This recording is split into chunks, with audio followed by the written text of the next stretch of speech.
everybody is logged in and can hear and can see. And then we'll get started with our special guest, Mia Mercado, this evening. We're so happy to have her with us. Yeah. And then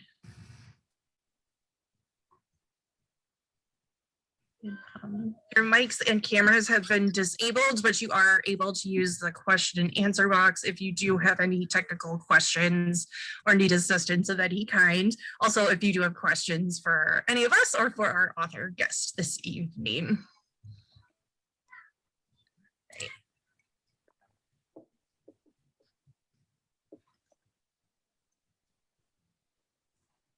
All right. Okay, let's get started. Okay. Go ahead. Okay. Welcome everyone to the Milwaukee Public Library's book chat. Each month we focus on a different theme and occasionally bring in a special guest from the community.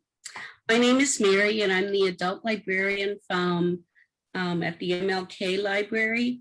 And with me tonight is Christina, our programming librarian for the Milwaukee Public Library, and my esteemed colleague also, Beth.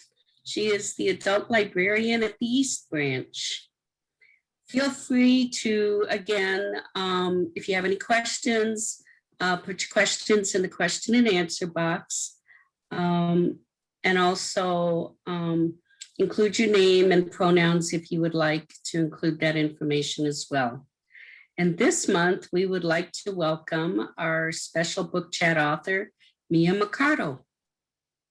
Hi. Hi, thanks for being here. I have a quick intro for you, and then we'll jump into our questions.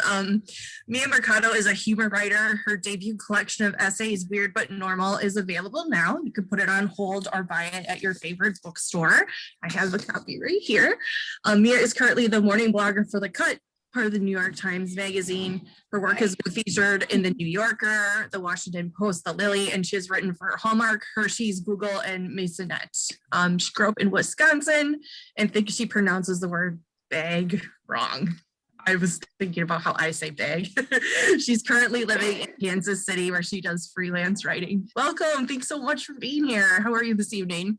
Doing all right. I think that you guys are probably the only people who don't think that I pronounce bag wrong. I have to think twice before I say it. I don't know if it's a long A or short or what.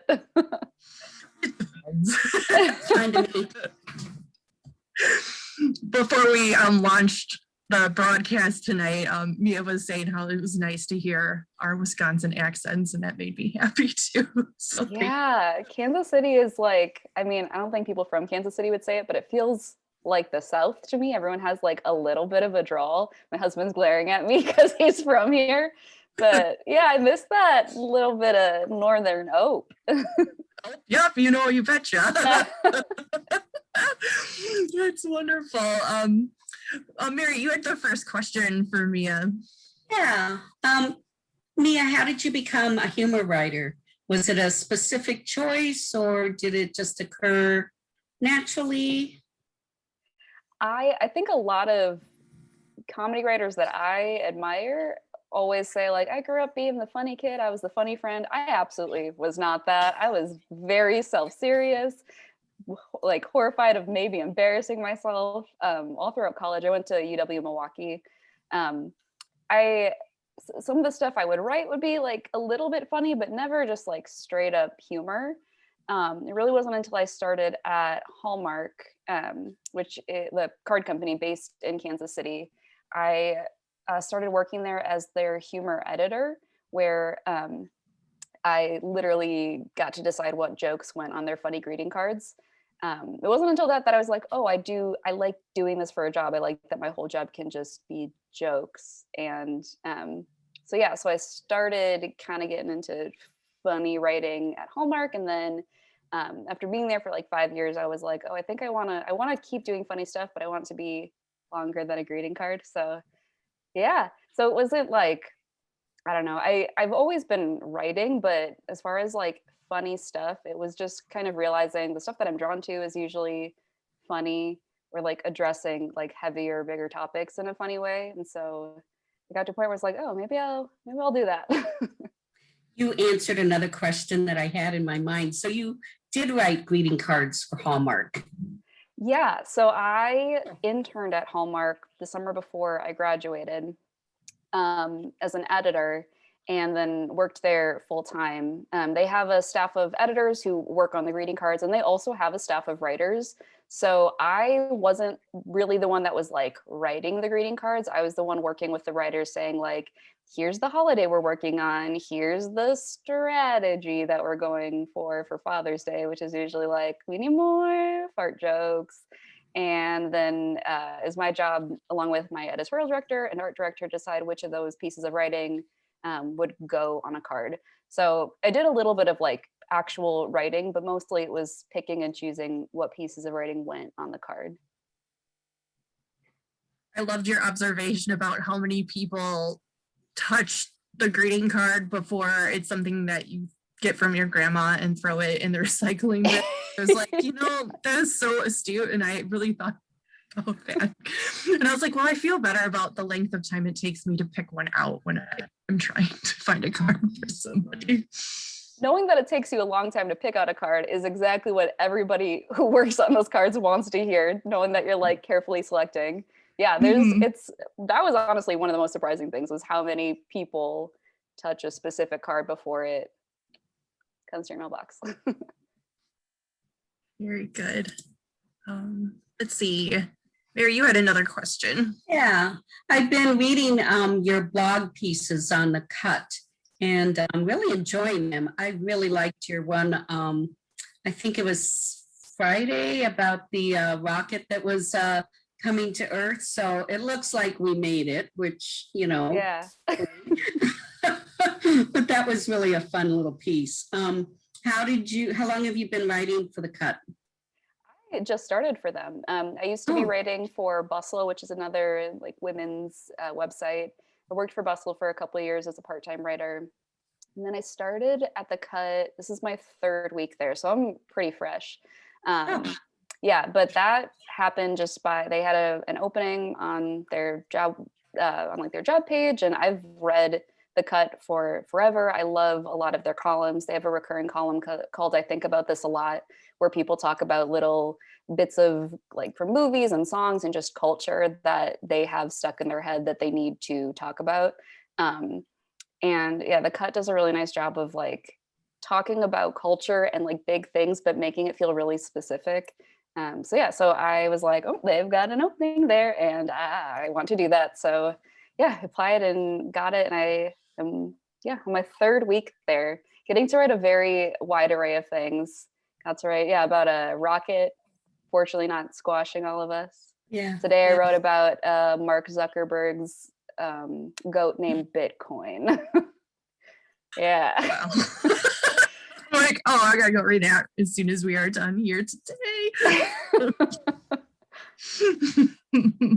Of course, he has a goat named Bitcoin. Oh yeah, is anyone surprised? Yeah. Good.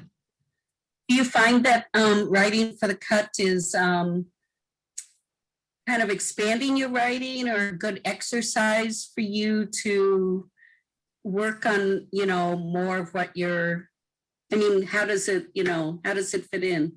Yeah, if anything, I would say it's like a nice daily exercise of like getting to write in pretty much my own voice, getting to pick what I'm writing about, but then also like the exercise of going through like finding a thing that not just like that I find is interesting and funny and that I care about, but that maybe other people will care about, and then also trying to find a way to talk about stuff that more people will care about.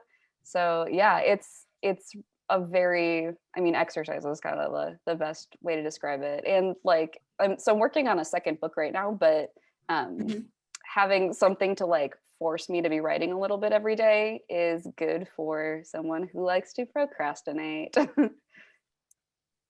Sure.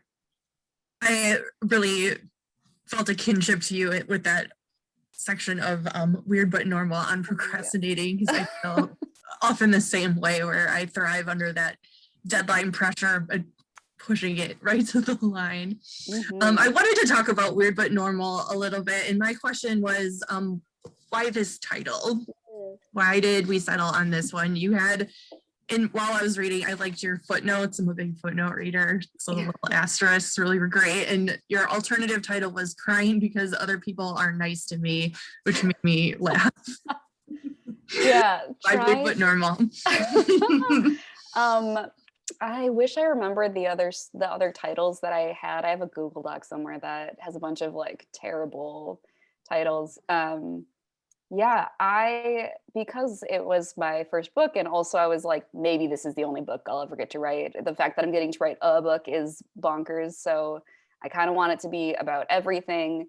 And I want to write about all the things I'm excited about and all the things that I wanted to always write about, but also it's got to be a book. So it's got to be cohesive in some way. And the theme that kind of kept coming up as I was thinking of what I wanted to write and actually writing was just this general exploration of human strangeness and weirdness, and how a lot of the things that we think are strange that we do are really common, and a lot of people do them. And if you tell one other person, they're like, oh, I do that. And similarly, and also like oppositely, there's a lot of parts of culture that we just completely take as normal that are wild and don't make any sense. So I was trying to figure out a title that kind of encompassed that, and Weird But Normal did that very nicely. Did take me a while to figuring out a title. Was a little bit trickier than I thought it was going to be, and it was a lot of me like writing 3 words over and over again, trying to figure out what sounded good. But yeah, Weird But Normal. I'd used that title as I was working on it after brainstorming it, and then it just kind of stuck. I was kind of browsing Twitter earlier today, and there was a discussion going on about facial hair and cis women, and like how many of us have to like do facial hair removal to like normalize that discussion. So it really hit home with me, like while I was also, rereading over some of your stuff for today. So again, like finding those commonalities, even though they might seem weird, it really just struck home while I was reading the book. Your essays are really deeply personal, and they really reflect on your experience as opposed to trying to discuss like universal experiences and your wisdom on them, especially in regards to race. Can you touch a little bit on your framing of your work that way? Yeah, I appreciate that you phrased it like that, because that is exactly how I want to approach most topics. I don't want anyone to think that I'm a journalist in any way. Like the stuff that I do for The Cut is very much blogging, me talking about how I feel about something. And I really don't feel like I have any kind of like racial theory, gender theory expertise. There are people much smarter than me who've done a lot more work, who can go into the specifics of it, the history of it, and how that's impacting today. And the way that and I'm assuming a lot of people think about their identity isn't through this constant lens of like, I am all of these little boxes, and here's how I'm thinking about the world, and like through my gender lens and my sexuality and my race, and blah, blah, blah. It's kind of all of it all at once. So, and also, it's never completely serious or completely funny or really heavy or really light. And so trying to approach it in that way was important to me. And like you're saying, making it clear, like, this is my experience. This is how I've thought about it in hindsight and as it was happening. Maybe this is a relatable thing to someone else. Maybe it's helpful to hear how I thought about it. A lot of my favorite books are usually funny essays, and a lot of the things that I like about those books is that people talk about a thing that they've experienced and talk about how it made them feel, and how that impacted the rest of their life, and how it made them think differently about other things that happened, rather than being like, here's how you should feel about this thing. And yeah, so that was important to me, to not feel preachy in any way, which is really easy to do when you're talking about huge topics. So yeah, I just wanted to be like, full disclosure, I'm not the smartest person in the world. You do not need to listen to any kind of advice, but here's how I feel about these things, and maybe that'll help you understand how you feel about them too. Right, exactly. You're the smartest person in the world about your specific experience. Exactly. And it really came across in a really excellent way for me while I was reading it. So Thank you. yeah, thank you. While you were writing your book, did you have a lot of them written before your book deal, or how did that kind of happen? Because I have talked to a lot of fiction writers, and when I talk to them, it's usually they have, especially when they're debuting, it's like they had the book and they're shopping like the actual book around. So how was that different for you or similar? Nonfiction is, I mean, at least for me and for the couple of other people I've talked to, completely different from fiction in that way.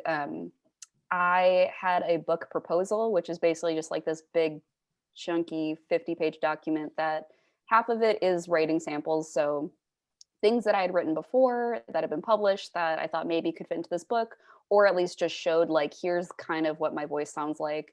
A couple of things that I had written specifically for the proposal that I hoped would be in the book, but a big chunk of that was just like, here's who I am, and here's what this book is about, and here are books that are like it, but here's why mine is different. So a lot of the like legwork up front is just me explaining why I can write a book, which was both really frustrating and also nice, because then as I'm writing it, I'm like, oh yeah, I said like, here's the just general idea of what I wanted to talk about. And now I don't have to like, I don't know, sit down and think like, oh God, I'm writing a book. What am I going to write about? But I would say, I think there were 5 or 6 pieces that were previously published other places. So like, there's a piece that was from McSweeney's, the White Friend Confessional, was previously published. The first piece that I ever had published anywhere as a freelance writer, Bath and Body Works is the Suburban Nonsense I Crave. It was published on bust.com, and I was able to include that. But a lot of the like personal essays, some of them came from old and very bad blogs that have now been very hidden from the world. But I was able to like take little nuggets from that. But yeah, a lot of the personal essays were completely new. And then yeah, a small handful of them were things that I had previously published. All right, I keep muting my mic because there's a little background noise at my so. Okay. So I really enjoyed how you broke your book into thematic sections as opposed to like a linear structure. When did you kind of decide to do that? I think my editor, so I worked with Hillary Lawson at HarperOne, which is an imprint of HarperCollins. She's phenomenal. She's worked on a lot of funny books. And I think she was one that suggested breaking it up into pieces, which was helpful from a planning standpoint of like, okay, I want a balance of a bunch of different topics, and also I want to cover a lot of different topics. So how do I make it feel like I'm not just having a bunch of, like there's a bunch of pieces of me talking about, I don't know, middle school AIM conversations. Like how do I make sure it's spread out? So I had a little bit of like the stuff I had written. I was kind of trying to like parse it out into like, okay, this is kind of about relationships. This is kind of about like work and career. Yeah, so it was like part her being like, let's figure out how to structure this. And then also kind of just naturally what I wanted to write to. But yeah, I like the sections. It felt like, I don't know, some of my favorite things in books are when they have little fun nuggies that are like not really part of the writing, like you were talking about the footnotes. The other editor I worked with, Aidan Mahoney, was the one that suggested footnotes, and I was like, oh, I can do footnotes. I'm allowed to do that. That was great. And I loved the little illustrations that came, in the yeah, the book designer did the book designer, I'm not sure, I don't know their name off the top of my head, but okay. There was a book designer that had a bunch of those like little icons, and I got to help pick out what went where. Those, I love those little doodlies. I love it. The cover designer is Kelly Castor, so I don't know if that was the same as who did the inside, but it's a lovely book. I've been trying to read more in print because I had been reading a lot in E, and I do a lot of book reviewing, so I get early copies and they're usually in E, so it's nice to like hold a real book sometimes, especially when I'm on the computer. Yeah. Let's see. I have one more question, but I just want to remind everybody, if you have questions, please make sure to put those in the Q&A because we'll get to those real soon. So this is a silly one, but I really need to know what happened to the taco dip that you brought to that baby shower. Oh my God. Can you explain that maybe for those who Yeah. give them a little hint at what's to come in the book if they haven't read it already? Oh man, guys, I don't know what I did. This was there was a guy that I was dating years ago. His brother's girlfriend, or his brother was getting married, and she was having a bridal shower, and it was one of the first, if not the first bridal shower I had been invited to as an adult. I'd been to bridal showers for like aunts and like cousins, but never as myself being invited. And I interpreted the invitation as, it said something like bring a vegetarian recipe to share, and my brain was like, oh, they want me to cook, they want me to bring food. And I know exactly what vegetarian dish I'm going to bring, and it's taco dip, which is just a lot of cream cheese and shredded cheese and tortilla chips. And so I showed up and they were like, oh my gosh, you didn't have to make anything, thank you so much. And I was like, what do you mean I didn't have to make anything? You said on the invite. And then as they were unwrapping gifts, I realized that everyone was reading like bean casserole and like non-meat chili, and I was like, oh, I was supposed to bring something written out and not a thing to eat. So I think I got away with it okay. I don't think anybody noticed, and also I got to eat taco dip, so I bet everybody enjoyed it, so yeah. that's great.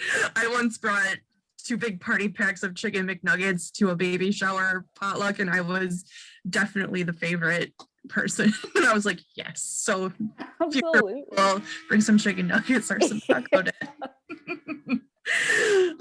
All right. Well, that's kind of the end of my questions, but I see a couple have come in from our audience.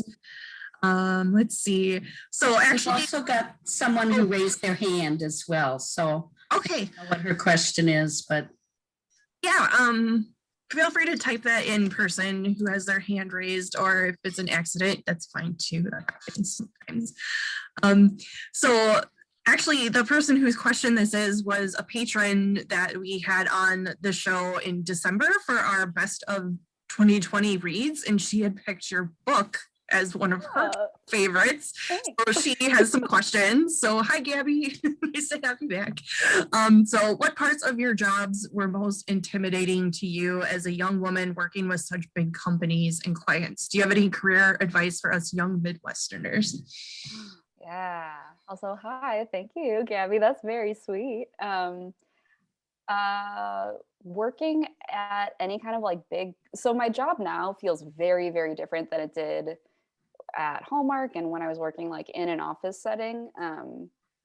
I think the biggest thing for me was realizing that it was okay to be like the new person and to ask questions. And I'm definitely not the first person to raise my hand at anything. And so it took me a little bit to feel like I had permission to give ideas, or even ask questions about things where I was like, oh no, is this the thing that everyone knows? Should I know this thing? And I don't know, the thing that I am learning more and more, and the thing that I learned at those big companies is like, nobody knows everything. The reason that you're there is because you have a unique perspective and you are qualified to be there. That is why they hired you.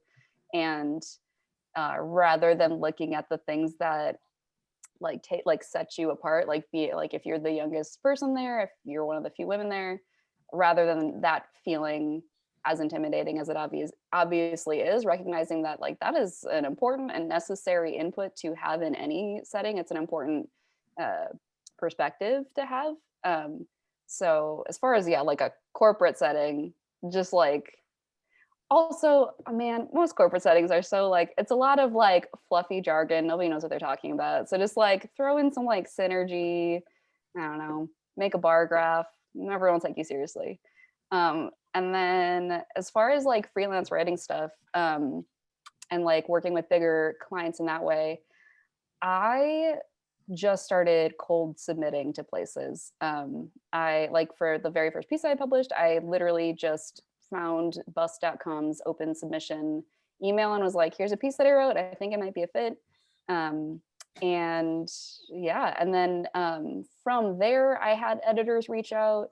Like after having like a couple pieces come out, editors were like, oh, I saw this piece, maybe you'd want to write something for us. But any kind of creative anything, especially with writing, the thing that I have learned is just submit. You don't need to have any kind of credentials to have written a good piece.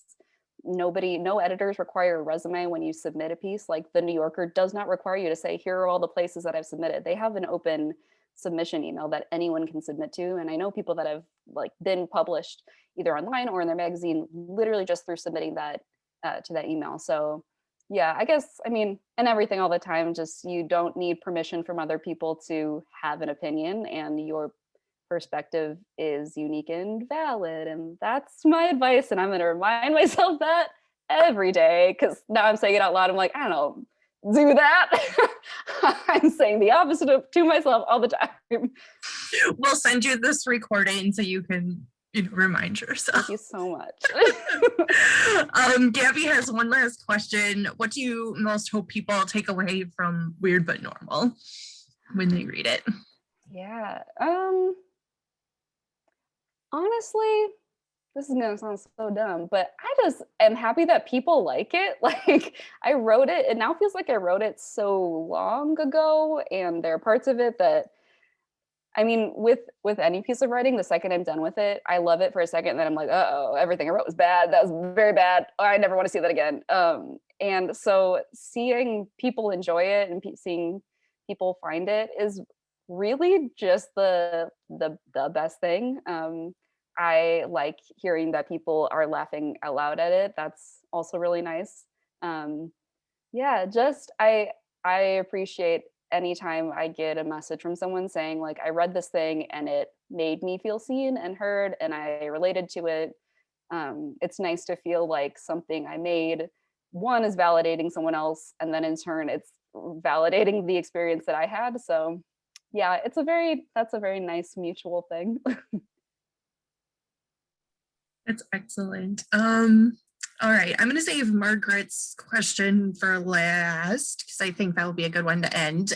So this one and then one more, and then we'll go into our recommendations. So Erin would like to know if you could give a ballpark figure about how many people write the Hallmark cards. If they were card shopping, how many of the cards are written by one person? So currently I would say there's probably 20 or 30 writers, but any Hallmark store you go into, or CVS or wherever you're buying a card, a lot of those cards, a lot of the writing on there has been reused over and over again for years. So you might be reading something that was written by somebody literally 50 years ago, that just still feels funny and true. Or you're reading something by one of the couple dozen people that are still working there. If you're specifically shopping shoebox cards, they're funny cards. That staff, there's 5 or 6 people on that staff that have been there since that card line started. So there's a good chance that you are reading a joke by one of them. Yeah, it's hard to put a specific number on it, but it's both less and more than you would think. And the writing that you're reading is probably older than you realize. It's so fascinating. Yeah. So much. All right. So Margaret would like to know, what can we expect from your new book? Are there some similarities and some differences from Weird But Normal? Yeah. So I'm currently working on a second collection of essays. It is called She's Nice Though. It is going to come out sometime next summer. I don't have an exact date just yet. And also I need to finish writing it. In the way that Weird But Normal explains human strangeness, She's Nice Though, it's an exploration of human kindness and politeness and niceness and how those things intersect with identity. I'm sure both of you will relate to the idea of Midwest nice and how that is perceived and how you feel about that. And yeah, so it's a bunch of different essays and stories that are about niceness in every kind of part of life. Yeah, She's nice though. It'll come out eventually. Yeah, I'm really excited about that. That's amazing. We had one more question, just quick run in, and I like it. It's really sweet. Sammy would like to know what brings you joy in your day-to-day right now. That's my friend Sammy, and also I think Aw. Margaret is my friend Margaret. That's my friend Sammy, who I've known since 4th grade. What brings Aw. me? Oh, Sammy, what brings me joy in my day to day? The fact that you showed up to this, that was so nice. Day to day, I would say Ava, my dog. Riley, do you want to bring Ava over here? Oh, heck yeah. Super star. Yay. My doggy. I am that person. I have a tiny dog. We were very much admiring her when we were putting the graphics together. We were like, we hope she comes. She is the Hi, national puppy. treasure everybody loves. Yeah, I don't know. The past year has been hard and terrible for everyone. And I've been very lucky to have minimal stress among a very stressful time. And a lot of that is because of my dog and my husband and my friends. Yeah, I feel like I just appreciate the like calm, quiet moments a lot more than I used to. Yeah, a little bit of calm in my everyday. That brings me joy. That's lovely. I love it so much. Awesome. So that kind of ends our questions for you. So we're going to flip over to our book recommendation time. So today I'm going to let Mary, my colleague, bring up our slides again. And just a reminder to everybody who's registered, you don't need to feel like you need to write all these down. You can just sit back and enjoy, because we will email you in a couple of days with all the books that we talk about and the links where you can get them from the library, along with a link to the recording. So just sit back and relax. We usually run through these pretty quickly. All right. Mary, do you want to flip to the next slide? Our theme today was humorous and thought-provoking essays, because we thought that would go in line with Mia's book. So I'll let Mia go first if you want to talk about your selections. Yeah. So the first book I have up there is Wow, No, Thank You by Samantha Irby. She is like the pinnacle of funny essay writing. That's the newest book that she had come out last year. But she has a couple other collections of book. One is called We Are Never Meeting in Real Life. If you like things that give you way too much information that will validate you feeling like you're getting older, or just you're like a gross sack of flesh, she does a really nice job of, I don't know, just making you feel less alone in those things. Yeah, Samantha Irby, truly anything that she writes, if you just Google her, everything is wonderful. Little Weirds by Jenny Slate is a book that I gave my sister for Christmas. It is just like all these like very short essays on, like the title suggests, these like very like small, strange parts of life.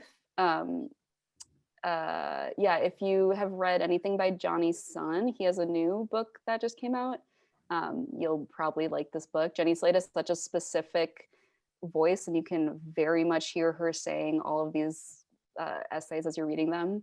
So yeah, Little Weirds. And then last book is called That's Mental by Amanda Rosenberg, and she also does a really nice job of being vulnerable and in a way that doesn't feel I don't know, like overly saccharine, and also is able to be funny about things that are very, very difficult. She talks about having bipolar 2 disorder and what that was like, and does a really nice job of bringing levity to conversations that are often really heavy and don't need to feel heavy every moment of the day. So yeah, any 3 of those books are great. Those are great choices. I still have the Wow, No, Thank You. I have a copy of it here, and it's on my list because I've read her other ones, and they make me laugh so hard, and they're so good. Yeah, you're gonna love it. It's so good. Awesome. All right, Mary, next slide, please. Okay, I am next. So I was glad you mentioned the Johnny Sun book, because I had it on my list, because I'm going to start backwards because I could do that. So you might know Johnny Sun from his previous book, which was Everyone's an Alien When You're an Alien Too, and his illustrations are just delightful, and he's just got such touching and hilarious thoughts and poems, and they're just, he's just got a great voice, and I just love his work so much. You might also have, if you haven't read his books, you might recognize the illustration style from Lin-Manuel Miranda's Good Morning, Good Night, which he also illustrated. So definitely check that one out. I'm still waiting for a copy on hold for the new one because there's a big list, so I will be patient. So going back to my first book is Tomboy Land by Melissa Falaveno. And this is actually another Wisconsin author. So she wrote a collection of essays that talks about her childhood in working class Wisconsin, talks about womanhood, queerness, and class, and really how do we fit in and belong in isolation and in community. So these are a little more serious on a similar geographical theme to Mia's book, but a little bit more, not quite as like laugh out loud funny. So it was a good counterbalance when I was reading both of those. And then my last one is Here for It by R. Eric Thomas. And this one explores his childhood and adulthood, code switching, growing up in kind of a barren urban landscape, and then going to like a very fancy suburban white private school, and kind of that dichotomy of growing up. And he's really hoping to re-envision what normal means, which is what drew me into picking this one to go with the rest of our recommendations. And that's it for me. Okay, it looks like I'm next. So I'm a big fan of David Sedaris, and The Best of Me is kind of a compilation of past writings that he has done. I love his snarky wit and his honest self-reflection. And also through him, I got to know Amy Sedaris, who I absolutely love as well. While a lot of the stories or essays in The Best of Me are from other books that he has written, there is one story, the last one, about his father and coming to terms with his dad. The next one, Broken in the Best Possible Way by Jenny Lawson. She has a way of writing about depression in such a way that she makes it light, you know, not that depression is in any way a funny thing, but she suffers from a multitude of ailments, not, you know, including clinical depression. But this reading Broken just kind of gives you a cathartic feel, especially if you do suffer from multiple ailments or depression. It's nice to read, you know, what somebody else is going through. And The Last Black Unicorn by Tiffany Haddish. You know, she was raised in the foster care system. You know, her story's not an unusual one. Her father cut the brakes in the family car, hoping to kill the mother and all the kids when they next took the car. But that didn't happen. Only the mother was in the car at the time, and she didn't die, but she suffers from a severe brain injury as a result. And, you know, there's a grandma involved, but the grandmother doesn't,